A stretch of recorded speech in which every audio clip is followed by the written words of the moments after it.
오늘 부활의 아침, 이미와 아직 사이라는 제목으로 같이 말씀의 은혜를 나누도록 하겠습니다. 예수님께서 부활하셨습니다. 할렐루야! 아멘! 사망 권세 깨뜨리고 부활하심으로 우리의 구원을 이루어 주셨습니다. 우리는 도저히 깰 수 없었던 이 죽음이었던 거죠. 이 죽음 안에 우리는 다 갇혀있는 마치 사형수와 같았습니다. 최초의 인간 아담 이후로 태어나는 모든 사람들은 죄의 결과로 언젠가는 죽게 되어 있습니다. 심장이 멈추고 혈관에 피가 싸늘하게 식고 육체가 다 썩는 그런 날이 온다는 거죠. 그 죽음의 형틀 안에서 우리는 벗어날 수 없었는데 이제 예수 그리스도께서 부활하심을 통해서 저와 여러분 또한 부활의 영광을 맞이하게 되는 줄로 믿습니다. 주님께서 새로운 길을 활짝 열어주셨습니다. 2000여 년 전에 예수님께서 십자가의 길, 고난의 길, 그리고 십자가에서 죽으셨고 또 무덤 문을 깨뜨리고 부활하셨습니다. 오늘날 이 시대에 일어난 일이 아니라는 거예요. 2000여 년 전에 일어났던 그 일이 지금 나와 무슨 상관이 있을까요? 예수의 부활이 내 부활이라고 우리는 믿고 고백하는데 과연 이게 정말 사실일까? 로마서 6장 5절 말씀을 보니까 이런 말씀이 있습니다. 우리 함께 읽습니다. 우리가 그의 죽으심과 같은 모양으로 연합한 자가 되었으면 또한 그의 부활과 같은 모양으로 연합한 자도 되리라. 아멘. 죽으심과 같은 모양으로 예수님이 십자가에 달려 돌아가셨는데 우리의 죄 때문에, 나의 죄 때문에 돌아가셨어요. 우리가 거기서 죽어야 된다고 하는 것을 말씀하죠. 그의 죽으심과 같은 모양으로 우리는 연합됐다라고 합니다. 그래서 십자가에서 죽은 것은 예수 그리스도의 이름으로 죽은 것이 아니라 한승호의 이름으로, 여러분의 이름으로 대신 죽어주신 겁니다. 그걸 믿는 것이 신앙이요 믿음이고 그것이 복음인 줄로 믿습니다. 그래야만이 예수와 내가 하나가 되는 신비한 연합체가 되는 겁니다. 그 사실을 믿는 것으로 연합이 되고요. 그 사실을 믿음을 통해서 우리는 부활의 영광에도 예수와 연합한 자가 되는 줄로 믿습니다. 그래서 옛날 어르신들이 그런 얘기를 하시더라고요. 예수 부활, 내 부활. 예수의 부활이 나의 부활이 될 수 있는 것은 예수님과 내가 신비로운 연합체가 되었기 때문에 우리가 예수를 주라 고백하고 시인할 때에 우리가 예수 안에, 예수가 내 안에 성령께서 역사하셔서 우리가 고백할 수 있게 해주신 줄로 믿습니다. 그래서 우리는 예수로 우리는 살아야 된다는 겁니다. 저와 여러분이 예수를 믿기 때문에 구원받은 인생입니다. 그러면 구원받은 인생은 오늘 부활하신 예수님의 그 부활이 이미 우리 안에 들어와 있는 줄로 믿습니다.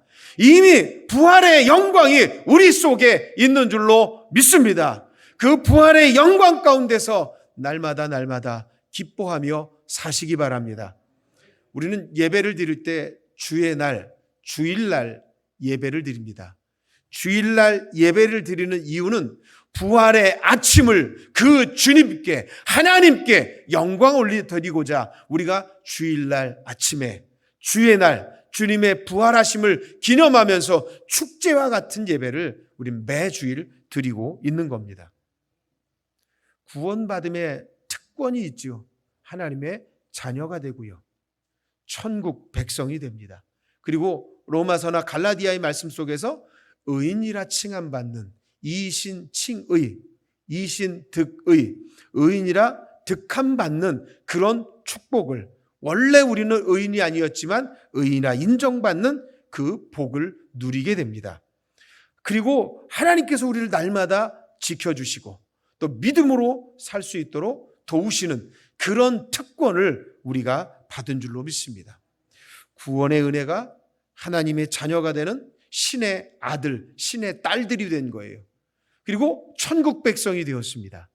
근데 여기서 하나 우리가 좀 궁금한 것이 생깁니다. 뭐냐면 구원은 받았는데 여전히 이 땅에 우리는 살고 있다는 거예요. 천국에서 우리 육신이 그 천국에 가서 사는 것이 아니라 이 땅에서 여전히 고통도 있고 아픔도 있고 문제도 있고 너무나 힘든 순간들을 날마다 지나가고 있다는 거예요. 과연 구원받은 의미는 뭔가 잘못된 것 아닌가? 이렇게 생각할 수 있다는 거죠. 성경은 분명하게 이 부분에 대해서 답을 해주고 있습니다. 3절은 지금 우리가 그리스도 안에서 누리고 있는 그 부활 생명이 감춰져 있다고 말합니다.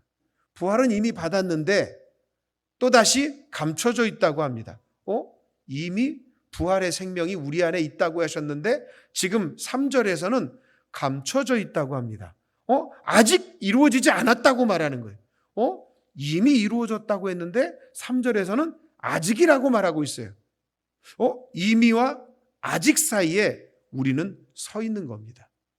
그래서 오늘 제목이 이미와 아직 사이입니다. 아직 완성된 부활을 우리가 지금 완벽하게 누리지 못하고 있기 때문에 아직이라고 말씀을 드리는 겁니다. 그래서 예수 그리스도의 부활의 생명은 이미와 아직이라고 하는 두 가지 이중적인 의미가 있다고 하는 거예요. 이걸 어떻게 여러분들에게 좀 설명을 드릴까 생각하다가 좀 적절하지는 않지만 좀 쉽게 제가 생각해보고 여러분들에게 좀 말씀을 드리려고 합니다. 예를 들어서 설명을 드린다면 제가 작년인가요? 제주도를 갔는데 거기에 맛집이 있다고 하더라고요. 그래서 맛집을 갔더니 사람들이 줄을 한참 서 있는 거예요. 어떤 날은 대기 번호도 못 받는 날이 있답니다. 너무 줄을 많이 서서. 근데 다행히 저는 대기 번호를 받을 수 있었어요. 그래서 거기에 핸드폰 번호를 적고 이름을 남겨놓으면 문자로 전송을 한답니다. 자리가 났으니 빨리 와서 자리에 앉으시고 식사하시라고 문자가 온답니다. 그래서 다행히 번호표를 받은 거죠. 그런데 한참을 기다려야 됐습니다. 약 한 2시간인데 정확하게 몇 시라고 말도 못해요. 대략 1시간, 대략 2시간 이렇게만 얘기를 해주더라고요. 그런데 다행인 건 뭐냐면 번호를 받으면 그 음식은 먹을 수 있다는 거예요. 아직 먹지는 않았지만 번호를 받은 것만으로도 나는 이미 들어가 있는 듯한 느낌이고 그렇다는 거예요. 그 음식을 맛볼 수 있게 됐다는 거죠. 비슷한 설명입니다. 우리도 이미 번호표를 받은 거예요. 예수의 구원과 예수의 부활의 번호표를 이미 받았기 때문에 반드시 부활을 경험할 수 있고 그 부활은 내 것이라고 주님이 말씀해 주고 계신 겁니다. 아직 보이지는 않아요. 음식이 내 앞에 없어요. 그러나 반드시 앞에 올 줄로 믿습니다. 근데 기다리면서 잘 기다려야 되는 거예요. 어떻게 기다리냐면 딴짓 가면 안 돼요. 기다리는 것이 지겨워서 그 옆집에 맛없는 집에 가면 안 됩니다. 지쳐서 돌아가서도 안 됩니다. 기다려야 돼요. 그리고 기다리면서 해야 될 건 뭐냐면 수시로 핸드폰을 점검해야 돼요. 왜냐하면 데이터가 업데이트가 돼가지고 순번이 하나 둘씩 앞으로 가거든요. 그런데 15분 안에 연락이 왔는데 15분 안에 입장 안 하면 다음 사람에게 넘어간답니다. 그래서 저는 계속 핸드폰을 계속 새로 고침을 하는 거예요. 계속 그러면서 기다렸던 거죠. 그래서 주변에 걷기도 하고 대화도 나누고 그러면서 계속 저는 그 핸드폰을 보고 있었어요. 그리고 연락이 오자마자 불이 나게 달려가서 맛있는 음식을 먹었습니다. 우리도 부활의 생명이 우리 안에 이미 있는 줄 믿습니다. 반드시 그것을 저와 여러분이 경험하게 될 줄 믿습니다. 그런데 언제인지 모르겠어요. 그러나 그때는 반드시 옵니다. 기다리면서 우리가 해야 될 일을 2절에서 말씀해 줍니다. 저는 맛집을 기다리면서 핸드폰을 본 것처럼 오늘 2절에서 뭐라고 하냐면 위의 것을 찾고 위의 것을 생각하고 땅의 것을 생각하지 말라고 이렇게 얘기를 해주고 있습니다. 적극적으로 위의 것을 찾고 생각하시기 바랍니다. 소극적으로는 땅의 것을 찾거나 생각하지 말아야 될 것을 얘기해 주고 있습니다. 위의 것은 뭘까요? 하나님이 기뻐하는 일들이 될 겁니다. 이 땅의 방법이 아닌 하늘의 방법으로 살아가는, 말씀대로 살아가는, 성령이 이끄시는 대로 살아가는 것이 바로 하늘의 것, 위의 것이라고 하는 거죠. 그래서 우리는 이 땅을 살면서 하나님의 말씀에 순종하는 삶을 이 땅에서 살아야 된다는 거예요. 그래서 주님의 영광을 위해서 먹어도 주를 위해 먹고 마셔도 주를 위해 마시고 공부하는 것도 주를 위해 공부하는 것고, 그리고 여러분들이 사업을 하고 직장을 하고 가정생활을 하고 어떤 일을 하든지 간에 예수가 드러날 수 있도록, 예수님이 영광 받을 수 있도록 그렇게 살라고 우리에게 얘기해 주고 있는 겁니다. 그것이 바로 이 땅에서 하늘을 사는 그런 사람들의 모습이라는 거예요. 그러면 그 구체적으로 그럼 어떻게 살아가느냐가 그 이후에 4장 1절부터 쭉 나오고 있는 거예요. 무슨 말씀이냐? 위의 것을 추구하면서 생각하며 사는 삶이 뭐냐? 그것이 땅의 지체, 곧 음란과 부정과 사욕과 악한 정욕과 탐심을 죽이면서 살라고 말합니다. 이런 것들은요, 지옥 갈 영혼들이 살아가는 모습이에요. 하늘의 위의 것이 아닌, 천국의 것이 아닌 지옥의 것을 이 땅에서 사는 사람은 그 사는 모습 그대로 살다가 지옥으로 가는 거예요. 그러면 천국의 백성들은 이 땅에서 어떻게 살아가야 되느냐? 하나님의 말씀대로, 천국 백성의 삶대로, 하나님이 기뻐하는 대로 이 땅에서 훈련하면서 사는 거예요. 때로는 우리가 그렇게 살지 못할 때도 있어요. 여전히 죄성이 우리 가운데 남아 있어서 죄를 선택하기도 하고요, 하나님이 기뻐하지 않는 일들을 선택할 수도 있다는 거예요. 그러나 넘어지면 또 하나님 앞에 나아가서 회개하고 기도하면 끝까지 하나님은 받아주신다고 약속하고 계십니다. 구체적으로 우리는 하늘의 삶을, 또 위의 것을 추구하는 삶을 어떻게 살 것인가? 남편과 아내는 서로 사랑하고 복종하고, 자녀들은 부모에게 순종하고, 부모는 자녀를 노엽게 하지 말며, 종들은 상전을 주님은 대하듯이 하고요, 상전은 종들에게 위협하지 아니하고 공평한 마음으로 대해주라고 말합니다. 이것이 바로 하늘의 방법으로 사는 거예요. 하늘의 방법으로 산다고 해서 어떤 신령한 것들, 신비로운 것들을 추구하면서 사는 것이 아니라는 거예요. 하늘의 방법을 어디서 살아가느냐? 우리의 일상 속에서 살아가야 되는 거예요. 하나님의 말씀을 어디서 실천해야 되느냐? 우리 교회에서, 여러분의 가정에서, 일터에서, 여러분들이 만나는, 여러분들이 있는 어느 곳 일상 속에서 그렇게 살아가라고 말씀하고 있는 겁니다. 위의 것을 찾고 추구하는 사람은요, 절대로 일상을 외면하지 않는다는 거예요. 그래서 주어진 환경과 형편은 세상 사람들과 다 똑같습니다. 그러나 그들은 생명이 없는 사람들이고 우리는 생명 있는 사람들이기 때문에 그들과 차별되게 살아야 된다는 거예요. 저와 여러분이 생명이 있다면, 부활이 있는 것을 믿으신다면 하늘의 방법대로, 하늘의 가치로 살아가시기를 주님의 이름으로 축원합니다. 오늘 나의 평범한 일상이 하늘의 삶이, 천국의 삶이 되어야 한다는 겁니다.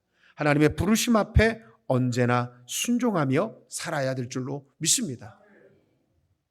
언제까지 그래야 될까요? 그런데 아직 이루어지지 않은 그 부활의 생명이 언제 이루어질까요?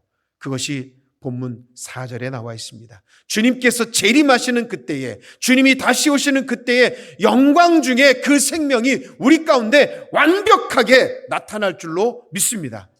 감추어져 있는 그 보물과도 같은 그 생명, 부활의 영광, 그것이 언젠가는 우리에게 반드시 올 줄로 믿습니다.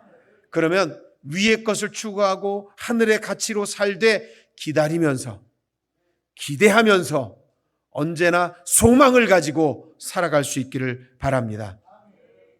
구체적으로 좀 한 가지를 더 보도록 하겠습니다. 야고보서 3장 17절로 18절 말씀입니다. 함께 읽습니다. 오직 위로부터 난 지혜는 첫째 성결하고 다음에 화평하고 관용하고 양순하며 긍휼과 선한 열매가 가득하고 편견과 거짓이 없나니 화평하게 하는 자들은 화평으로 심어 의의 열매를 거두느니라. 아멘. 이제 하늘을 추구하는 사람들이 어떻게 사느냐? 즉 위로부터 난 지혜, 하늘로부터 공급되는 지혜로 살아가라고 말하는 겁니다. 부활 생명이 있기 때문에 우리는 이렇게 살아야 합니다. 이 땅에서 사는 사람들 가운데 모두 다 부활 생명이 있는 건 아니지요. 예수를 주라 고백하지 않는다면 그 속에는 악한 땅의 지혜, 사탄이 주는 지혜로 살아간다고 하는 거죠. 그건 타락한 지혜입니다. 그건 사단이 기뻐하는 것이고요. 그대로 가만 놔두면 지옥 가는 인생들이라는 거죠.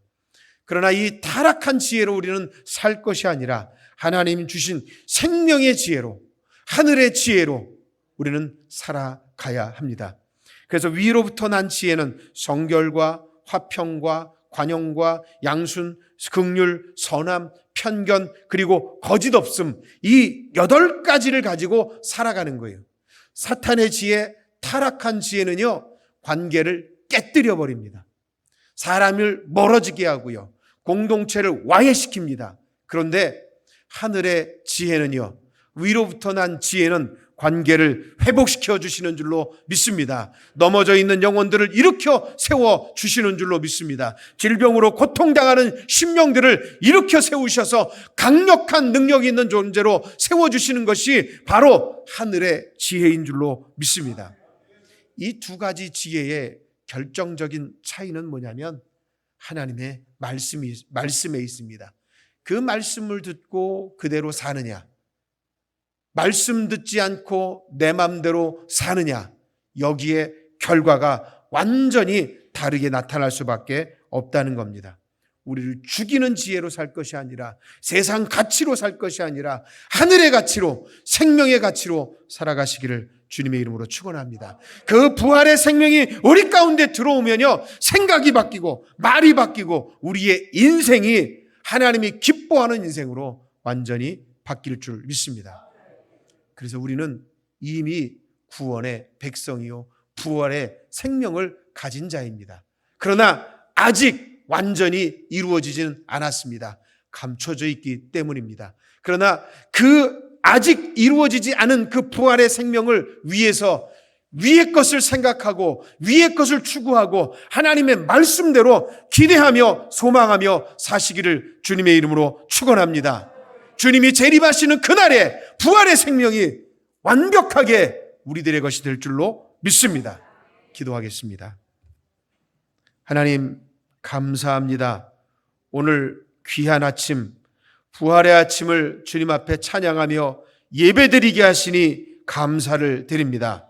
사랑하는 모든 성도님들 삶 가운데 부활의 생명이 흐르게 하시고 아직 완벽하게 이루어지지 않았기 때문에 하늘의 방법대로, 하늘의 생각대로, 주님 주신 말씀대로 일상을 살아내게 하여 주시옵소서. 그래서 세상 사람들과 다르게 말하게 하시고 세상 사람들과 다르게 생각할 수 있도록 도와주시옵소서. 이 십자가에서 내가 죽었고 예수와 함께 부활된 줄로 믿습니다. 부활의 기쁨을 이제 많은 사람들에게 증거하며 살게 하여 주시옵소서. 예수님의 이름으로 기도하옵나이다. 아멘.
부족함 전혀 없어라.